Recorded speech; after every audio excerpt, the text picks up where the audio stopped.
Welcome, everyone, to the Health Conference. I am joined today by two wonderful governors, Governor Gina Raimondo of Rhode Island and Governor Ned Lamont of Connecticut.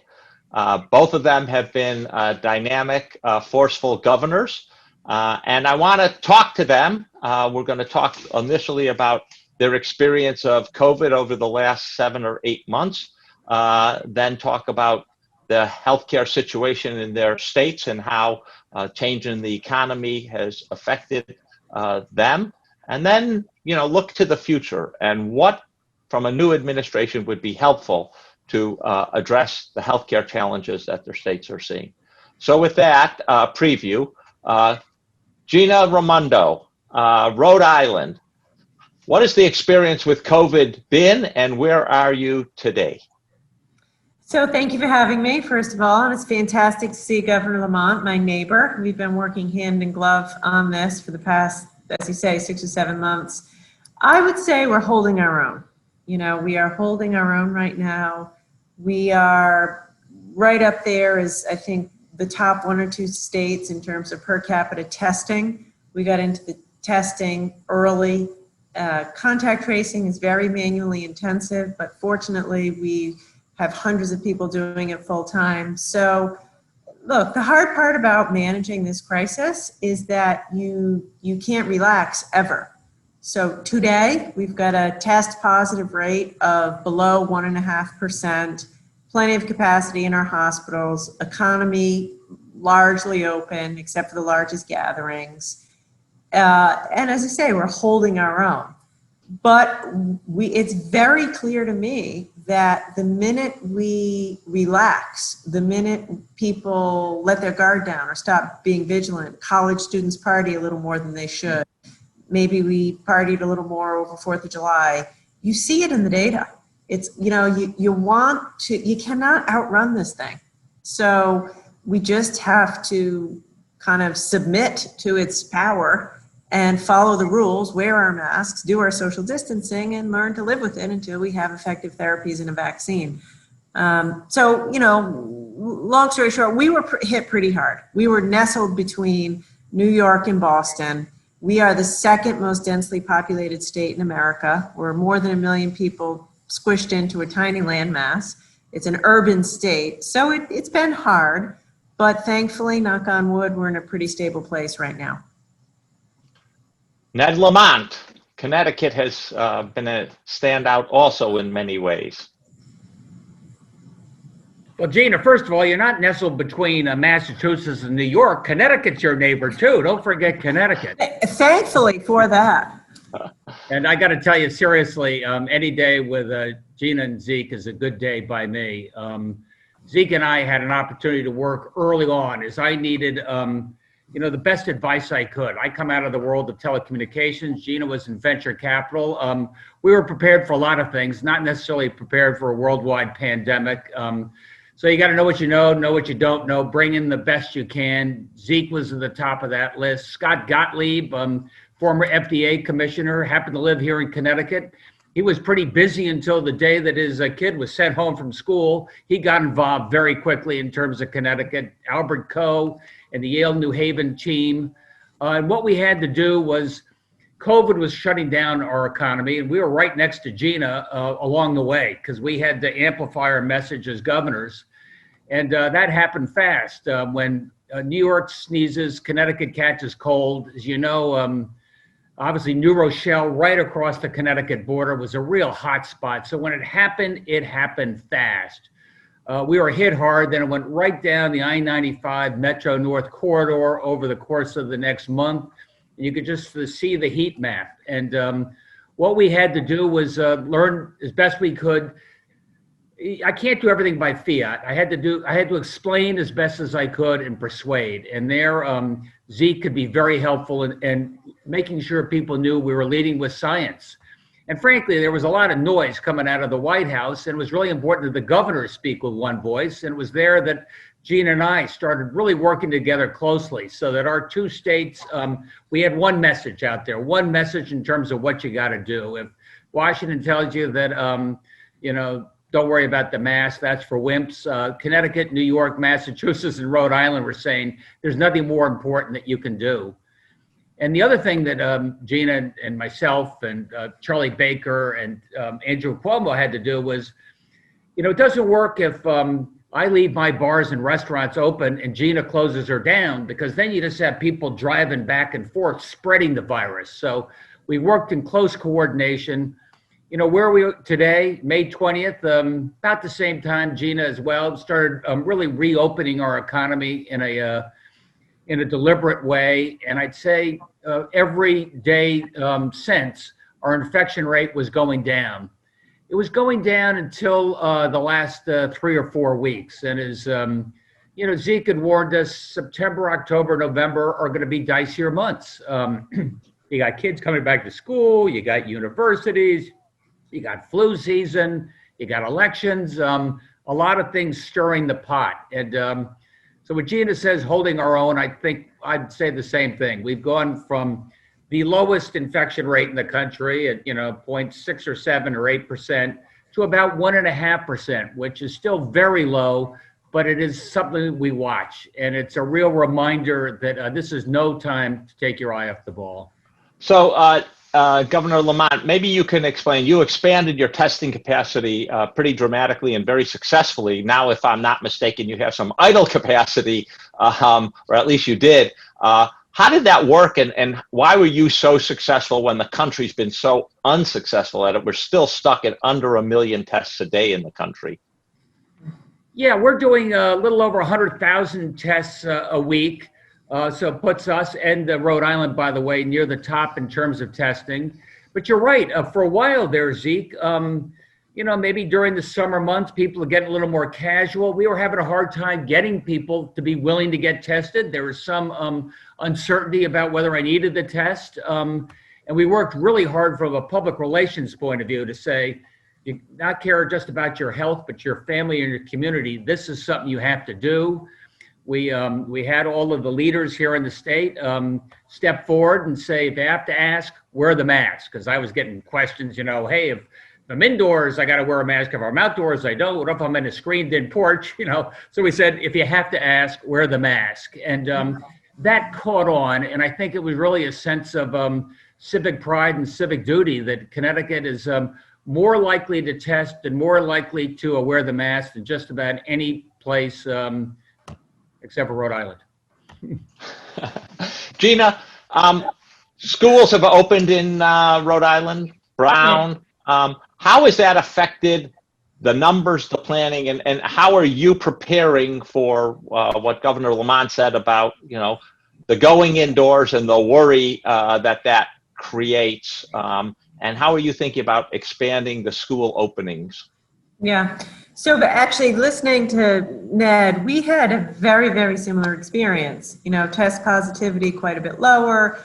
And then when we have 20 colleges and universities in Rhode Island. So normally that's a great thing, right? Producing lots of talent. In COVID, it's a challenge. That's a lot of campuses and young people. So we've seen a spike really since they've come back to campus. We had a pretty significant outbreak at Providence College that we really had to get on top of. Similar at University of Rhode Island, although not nearly as bad. And now, right now, we're in the thick of dealing with a bit of an outbreak at Johnson and Wales. So, it's like I was saying before, it's easy to start to go about your daily life and think, oh, the virus is gone, it's back to normal. Except once you start doing that, man, does it rear its head quickly. So the lesson we learned primarily for colleges, and I'll share this because if it hasn't happened to you, maybe I can spare you some of the pain, but it's that off-campus housing. So at least in our experience with our schools, on campus, the colleges are working so hard. They're on it, they're testing, they're managing these kids. Off campus, they are partying like they always have been. They're congregating. You try to get a 19-year-old college student who's away from home, living in an apartment, to wear a mask when he goes to, visit his buddies downstairs in the downstairs apartment. So Look, it's a challenge. It's a real challenge. You see it clearly in the data. In every single demographic in Rhode Island, every age demographic, our cases are going down, our test positivity is going down, with the bright exception of 19 to 24-year-olds. It's unbelievable when you see the graph. It's, shooting right up there. So we just put together a task force of young leaders. They don't want to listen to me or their parents. Maybe they'll listen to their own friends. We put together a group of college leaders. We're trying to come up with incentives to convince them to wear their masks. But listen, I'm worried.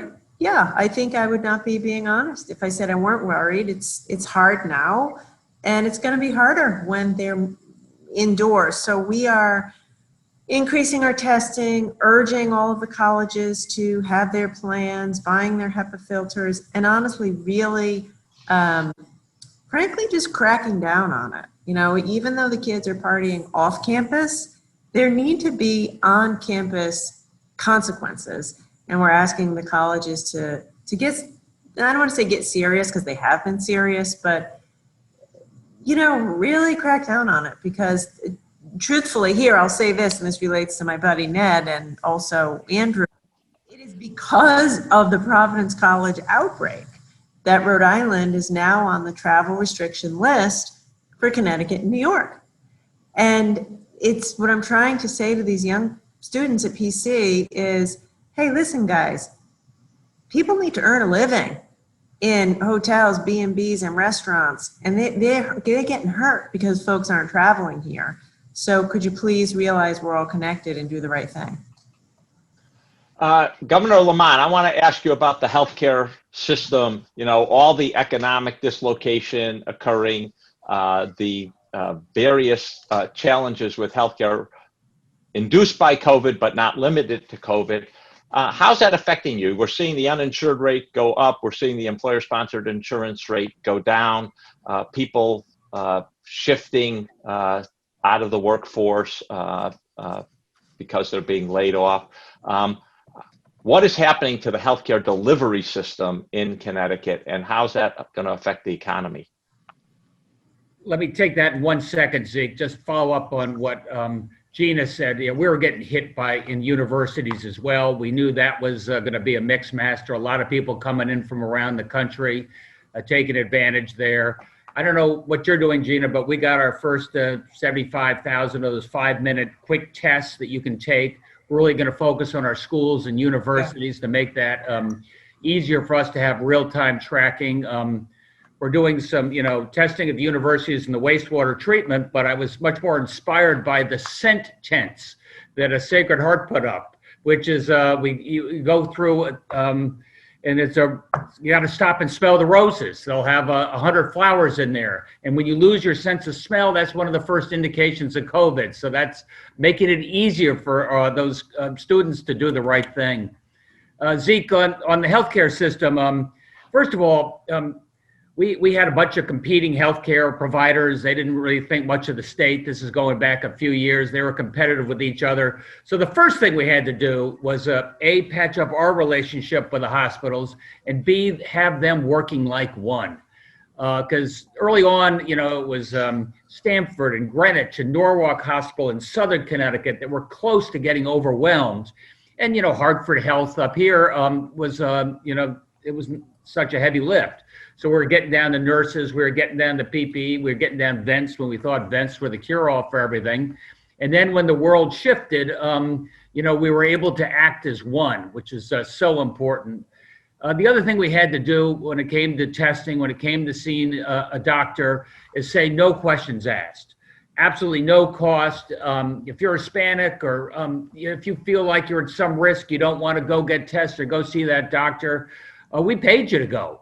We did everything we could to make sure that you got tested and saw that doc. For the undocumented community, which was very reluctant to get tested for reasons you probably can understand, we made available through a not-for-profit a prepaid card, debit card.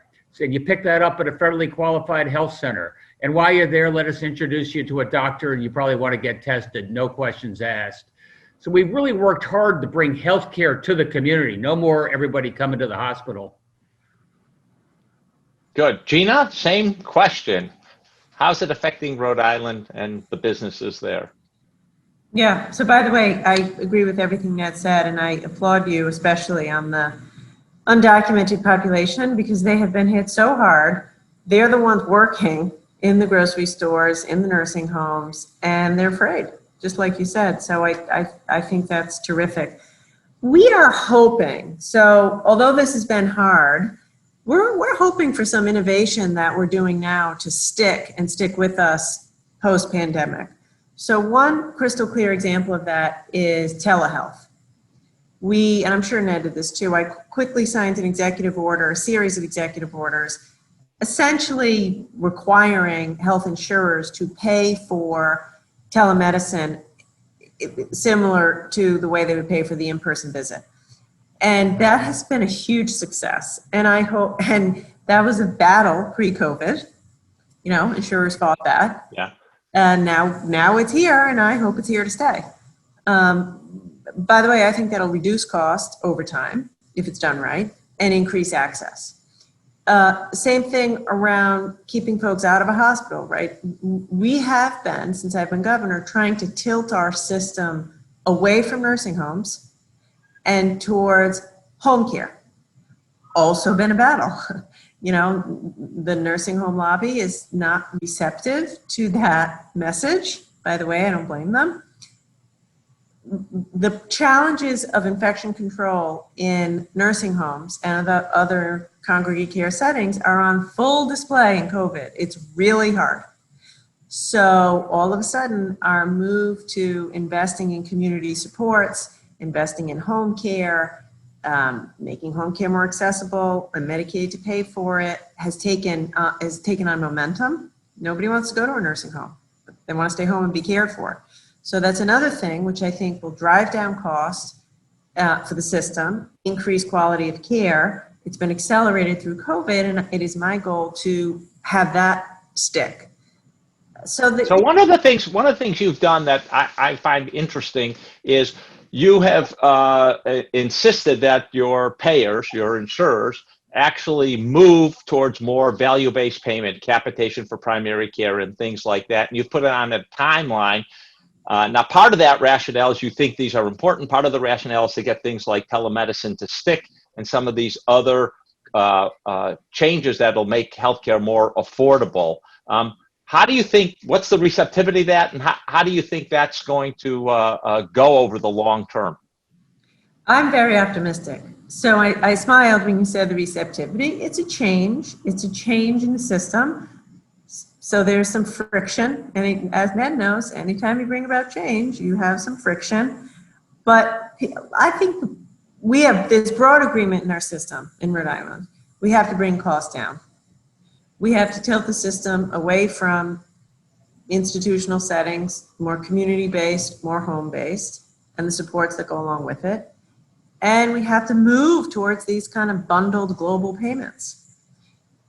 So a couple of years ago, we came together and I did an executive order. I brought all the stakeholders together and we said, we're going to limit ourselves to the global system, including prescription drugs, not growing at a rate greater than 3.2% a year, basically GDP.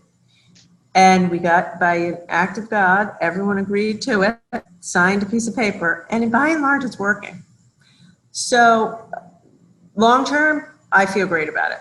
Everyone's bought in. They realize it's what'll sustain the system over time. Short term, that's threatening to some business models, and it's not easy.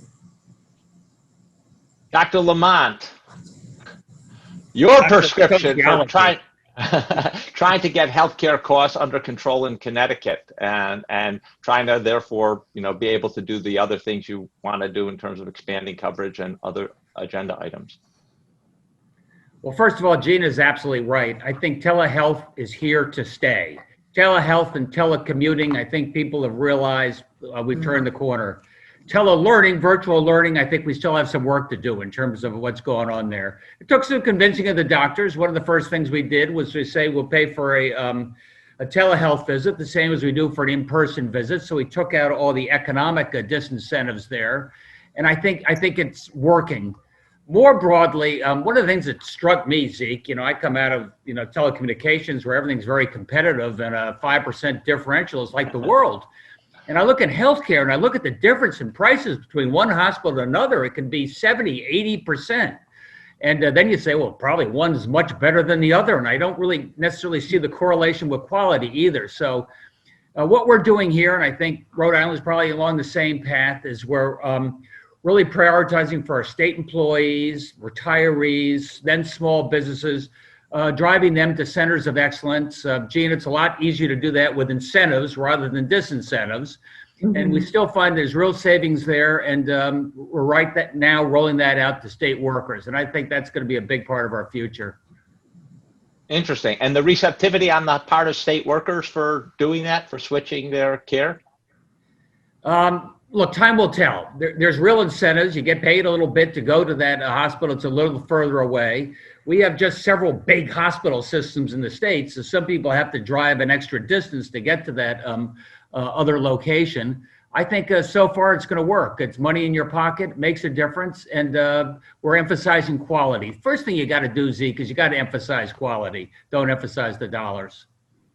Okay, in the last 10 minutes or so, I wanted to talk about the polling now looks like, I think Biden is at 82% chance that he's winning before all the COVID stuff with the president, probably going up. Certainly the most recent polls suggest that the older seniors are moving against the president, which makes it hard for him to win Florida. So if we think about a new administration in Washington come January 20th, what are the top things you need them to do as a governor, both on the COVID front and more broadly on the healthcare front to make things more affordable and to increase coverage? We'll start with you, Gina. So they better get to the business of doing some more state stimulus. And I think I can speak confidently for pretty much every governor in America on that. And it's just going to be so painful if states don't have additional stimulus.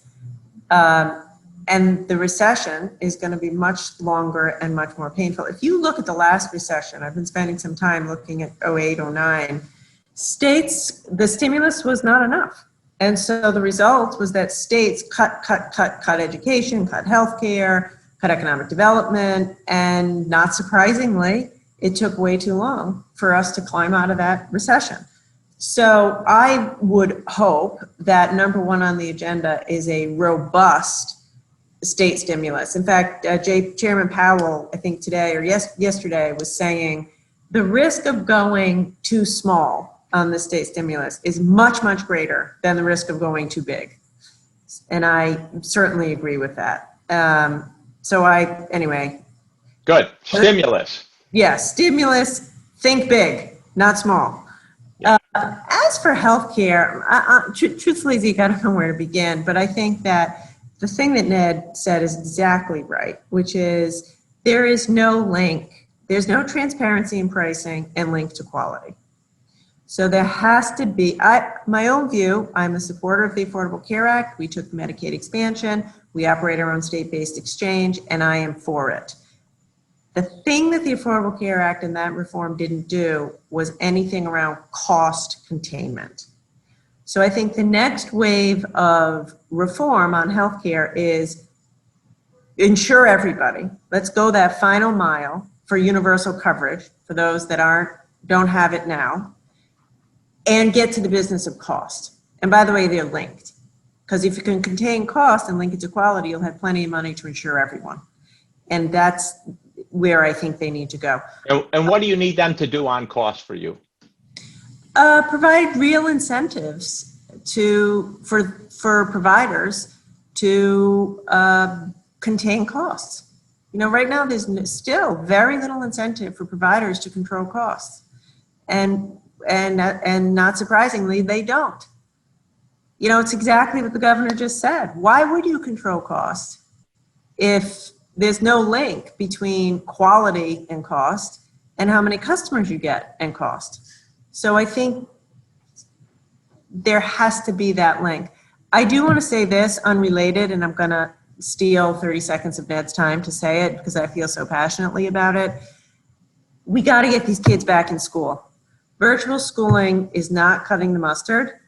It is really terrifying and heartbreaking to think about the long-term cost to these kids, many of whom are already behind, and they're stuck at home not learning. So, and some of that is money. So the feds could help us there. And some of it is just leadership. But the stories are heartbreaking. And so you're a healthcare guy.